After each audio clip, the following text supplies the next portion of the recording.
5 ఏళ్లుగా ఒక్క బస్సు కూడా కొనుగోలు చేయని ఏపీ ఎస్ఆర్టీసీలో డొక్కు బస్సులను తీసేసి వాటి స్థానంలో కొత్త బస్సులు కొనుగోలుకు ప్రతిపాదన సిద్ధం చేయాలని సీఎం చంద్రబాబు అధికారులను ఆదేశించారు.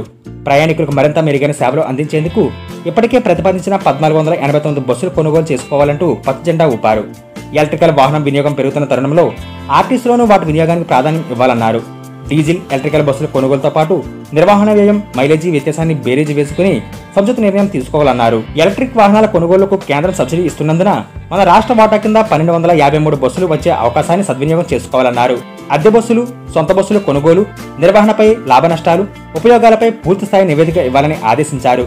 వైసీపీ ప్రభుత్వం బస్సులను కొనుగోలు చేయకపోవడం వల్ల 15 లక్షల కిలోమీటర్ల పైగా తిరిగిన బస్సులు ఎక్కడికక్కడ ఆగిపోతున్నాయని అధికారులు ముఖ్యమంత్రి దృష్టికి తీసుకువచ్చారు.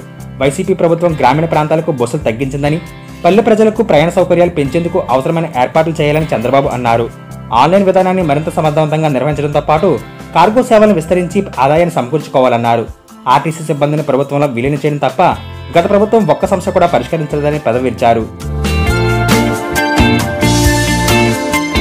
రోడ్ సేఫ్టీ కమిటీ క్రమం తప్పకుండా సమావేశమై ప్రతి ప్రమాదాన్ని విశ్లేషించుకుని బ్లాక్ స్పాట్స్ ను సందర్శించి ఉమ్మడి నిర్ణయం తీసుకుంటే మంచి ఫలితాలు వస్తాయన్నారు. 15 ఏళ్లు దాటిన వాహనాలను తొలగించాలని, వాహనదారులకు డ్రైవింగ్ లైసెన్స్, ఆర్సీ కార్డులు ఇవ్వాలని ఆదేశించారు. ఎన్నికల ముందు ఇచ్చిన హామీలో భాగంగా మహిళలకు ఉచిత బస్సు ప్రయాణానికి అధ్యయనంతో కూడిన నివేదిక ఇవ్వాలని ఆర్టీసీ అధికారులను సీఎం ఆదేశించారు. దేశంలో ఈ పథకం అమలు చేస్తున్న ఢిల్లీ, కర్ణాటక, పంజాబ్, తమిళనాడు, తెలంగాణ వంటి రాష్ట్రాల్లో నిపుణులతో కూడిన అధికారుల బృందం పర్యటించి అధ్యయనం చేయాలని ఆదేశించారు.